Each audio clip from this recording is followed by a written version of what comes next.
The Scary Sleepover. All week long, mysterious things had been happening in Mary's classroom.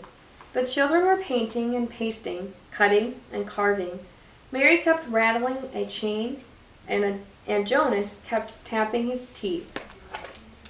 Now was the night they had been waiting for. They were having a Halloween sleepover party at school.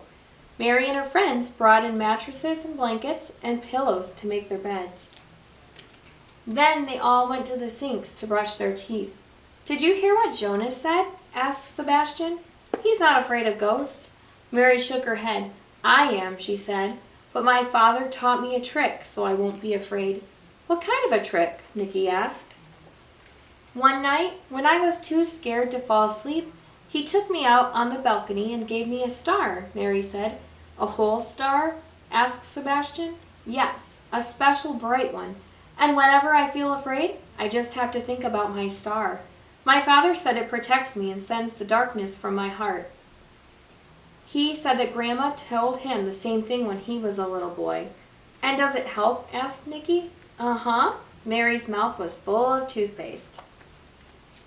"That's silly," said Jonas. "You can't give someone a star. You are all just scaredy cats." "We are not. You are too." Just in time, their teacher came in and said, "Time to start." They lit the pumpkins and turned out the lights. The room glowed and flickered with an eerie orange light. The children disappeared and the room was swarming with spooks. A giggling ghost rattled the chain. A witch and a whiskery broom flew through the room. Hairy monsters thumped behind gruesome goblins, and a vampire bared his fangs.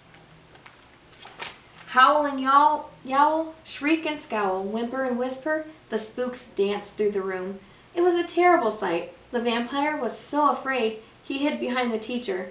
The vampire looked a lot like brave, boasting Jonas, only with longer teeth. At last, the teacher turned the lights back on and brought out a story about a moon. The monsters disappeared, and the children came back. They snuggled together and listened to the story. Before they went to bed, Mary shouted, "Nicky, Jonas, and Sebastian her star." "Oh, that is so beautiful," sighed Sebastian. "I'd like to have a star just like that," said Nicky. And Jonas whispered, "Me too." "You could each choose your own," Mary said. "There are enough stars for everyone out there." "My papa has another trick," Mary said. "Come closer."